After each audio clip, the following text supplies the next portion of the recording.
कगार पे, Zelensky army crushed, Zelensky हार की कगार पे आ गया। रिपोर्टें ऐसी मेरे भाइयों मीडिया में है, लास्ट हफ्ते यानी पिछले 7 दिनों में, 8 दिनों में, 10 दिनों में, हफ्ता ऐसा नहीं था, हफ्ते में ज़ेलेंस्की के करीब 10,000 सिपाही रशिया ने मार दिए। ज़ेलेंस्की के 1 लाख सिपाही ज़ेलेंस्की की सेना छोड़ के पोलैंड भाग गए।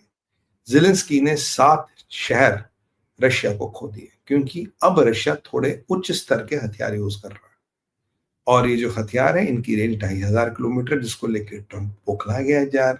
जो ट्रीटी थी 500 किलोमीटर से ज्यादा का मिसाइल आप यूज नहीं कर सकते, अब 2,500 किलोमीटर का यूज कर रहे हैं।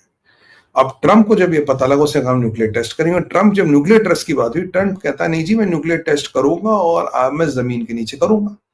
नोएडा के सांसद ने बोला भाई साहब, यहाँ जो फैसिलिटी उसको ठीक करने में 36 महीने लगे, तब तक तो आप सरकार में नहीं रहोगे और हम आपको न्यूक्लियर टेस्ट करने नहीं देंगे। आज ट्रंप से पूछा भाई साहब आप क्या कर रहे हो?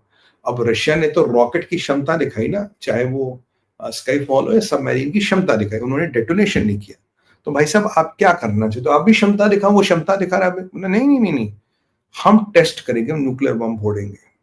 अब न्यूक्लियर बम फोड़ेंगे तो रशिया की प्रतिक्रिया है, अगर वो फोड़ेंगे उनसे पहले हम फोड़ेंगे। और समस्या ये है कि रशिया की जो फैसिलिटीज है वो अप एंड रेडी है, यूएस की फैसिलिटीज बनने में 36 महीने लगेंगे। तो मतलब जब तक ट्रंप निकलेंगे, करा मैंने बोल दिया कि तुम न्यूक्लियर ब्लास्ट की तैयारी कर लो। अंडरग्राउंड एक्सप्लोजन्स को मैं आपको I am not saying no to that. चलिए, डोनाल्ड ट्रंप है, यूक्रेन की वाट लग गई, ज़ेलेंस्की के खून के आंसू रो रहे हैं, ज़ेलेंस्की को सिपाहियों के साथ सेल्फी वेल्फी खिंचा रहा था उनका मोराल बूस्ट करने के लिए। अब ये इतने लोग का यमराज बन के घूम रहा है, क्या बोलते हैं। अब मैंने कल आपको बोला था एक इंपॉर्टेंट चीज, मैंने कहा भाई ये न्यूक्लियर, अच्छा डोनाल्ड ट्रंप ने कहा हमारे पास सबसे ज्यादा न्यूक्लियर आर्सेनल है, जबकि अगर आपने ट्रीटियां साइन की, you are not suppose to make nukes, तो मतलब क्या अमेरिका न्यूक्स बनाता रहा था? और अगर अमेरिका न्यूक्स बना रहा है, ये हर ट्रीटी का वायलेशन है। और लास्ट टाइम ट्रंप का था, लास्ट टाइम में मैंने न्यूक्लियर आर्सेनल का मॉडर्नाइजेशन का टाइम वो है ना, आई सेट द पेस। अब न्यूक्लियर आर्सेनल मॉडर्नाइज हो गया, हमारे पास सबसे बड़ा आर्सेनल है, जो लास्ट रिकॉर्ड है। उसके बाद सबसे ज्यादा आर्सेनल रशिया के पास है, अमेरिका नंबर 2 पे, आगे 19-20 का फर्क, और डिस्टेंट 3 चाइना, और ट्रंप भी कह रहा है डिस्टेंट 3 चाइना। यहां तक कहानी समझ आती, पर कहानी में पेज का है भाई। सुमित भाई बोलेंगे मेगा डिकोड होगा, पेज तो होगा ना कहीं ना कहीं। पेज है कि माइकल डगलस ने कहा था इनके पास 7 दिन का कन्वेंशनल वेपन से लड़ने का हिसाब किताब है, उसके बाद they have to go nuclear. हमने भी सुना, आपने भी सुना, माइकल डगलस को से बात भी की। तो आज एक जबरदस्त रिपोर्ट बाहर आई है, जबरदस्त रिपोर्ट। वो जबरदस्त रिपोर्ट में ये लिखा था कि अमेरिका की मिलिट्री को ट्रंप जितनी ढींगे मार रहा है, जितने फाफू कर रहा है, उतनी ही हालत टाइट है। और अमेरिकन मिलिट्री का सबसे बड़ा प्रतिद्वंदी, सबसे बड़ा खतरा अमेरिका का रशिया नहीं है, ये है पीपल्स रिपब्लिक ऑफ चाइना। और अगर आप अमेरिका का नेशनल सिक्योरिटी डॉक्यूमेंट पढ़ेंगे, उसमें भी पीपल्स रिपब्लिक ऑफ चाइना को नंबर 1 थ्रेट माना गया, मिलिटरीली भी, इकोनॉमिकली। रशिया नहीं है। अब पीछे ट्रंप ने सुरसुरी चली थी G2, मतलब ट्रंप स्टॉकहोम सिंड्रोम से भी ग्रस्त है। मेंटली किस सिंड्रोम और किस किस डिफिशियंसी से ग्रस्त है वो तो है ही है, अब स्टॉकहोम सिंड्रोम से भी ग्रस्त है। तुम G2 की बात करें, G2 मतलब चाइना एंड अमेरिका, मतलब ये मतलब marriage of the oxymorons. As per your national security document, China is your number 1 enemy and you are talking of a G2। मतलब इसे स्टॉकहोम सिंड्रोम नहीं कहेंगे तो क्या कहेंगे? अब आप सोचो यार, ये ट्रंप पागल है क्या, खिसका हुआ है क्या? इतना भी नहीं है।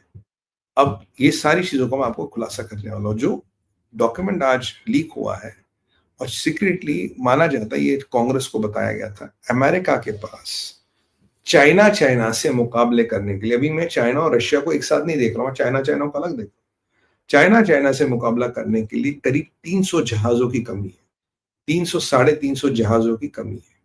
F-35 is still the building block, पर 300 साढ़े 300 जहाजों की कमी है। और अमेरिका के पास अभी 36 जहाज बनाने की टोटल कैपेसिटी है एक साल में। जहाज कितने चाहिए? 350। अगर आपको चाइना से आपका फुल फ्लेजेड युद्ध दुनिया में होता है, और जिसमें F-35S और F-16 के वेरिएंट्स हैं जो मेनली यूज होंगे। F-22 they are phasing out. तो अभी जो कैपेसिटी है मैक्सिमम 36 की, आप खींचतान के 40-45 कर लोगे। आपको कितने चाहिए? आपको 350 जहाज चाहिए। तो आपको 10 साल लगेंगे उस आर्म्स और आर्सनल लेवल पे आना जिससे आप चाइना का मुकाबला कर सकते हो। और ये अभी एयरफोर्स की कमी निकली है, अभी नेवी आर्मी की कमियां निकलनी बाकी है। इस सनसनीखेज खुलासे के बाद अगर ट्रंप आपको कभी जुम्मा को अलिब्बे और अगली जुम्मा को एबीसी और तीसरी जुम्मा को वो क ख ग पढ़ता नजर आ रहा, तो समझिए उसकी हालत कितनी टाइट है।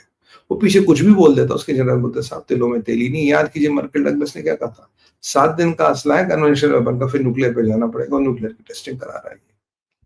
तो जो ट्रंप है और जो अमेरिका काफी कमजोर हो चुका है।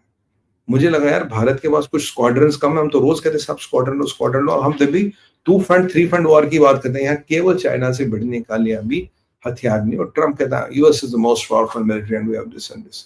और औकात इतनी है कि दुनिया के हर फटे में टांग अड़ानी है। मतलब अपने घर के नलके में पानी नहीं आ रहा, दूसरों के घर के टंकियां ठीक करने जा रहे प्लम्बर बन के। भैया पहले अपने घर के नलके में पानी तो लाओ। और जब मोदी जी ने इसलिए पीछे कहा कि भाई हम बहुत जल्दी नंबर 1 वेपन्स एक्सपोर्टर बन रहे हैं, इनकी हालत खराब, जी का इंजन नहीं दे रहे, टेक्नोलॉजी ट्रांसफर नहीं कर रहे हैं।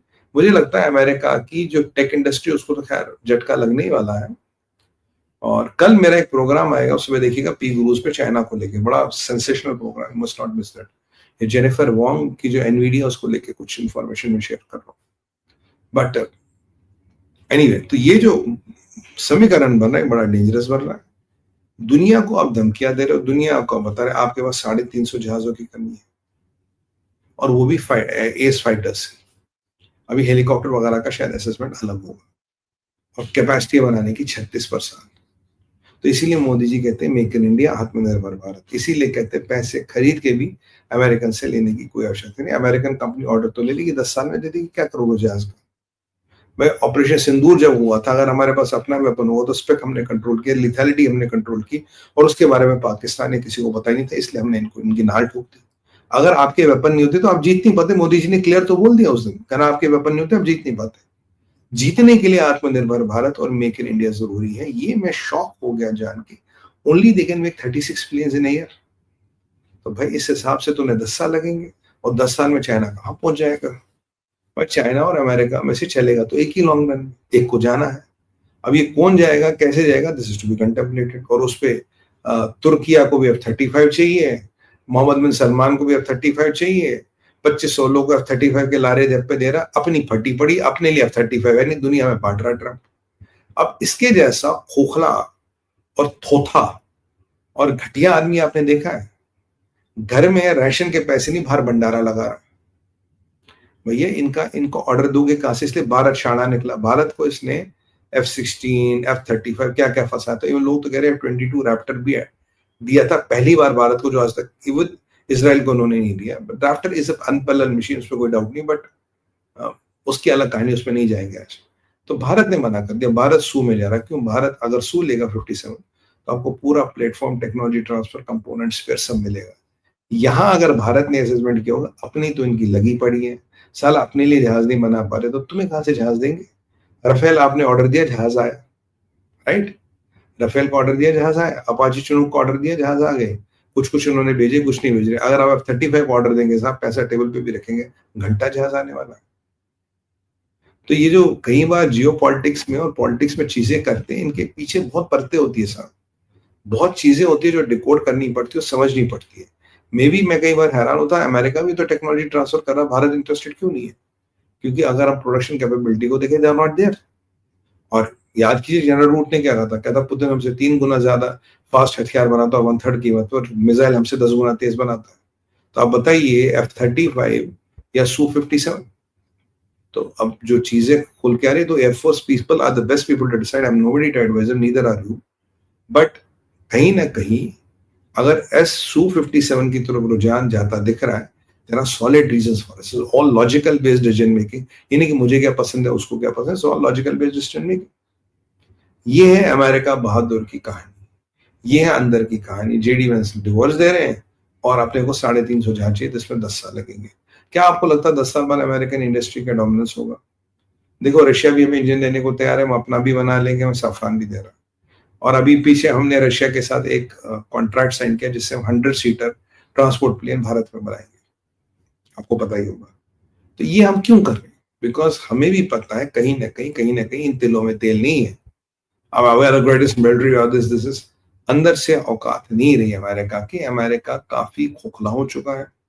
और अगेन मेरा भाई बहनों आपसे निवेदन है, जहां भी आप दुनिया में, is this the country for your second and third generation? Just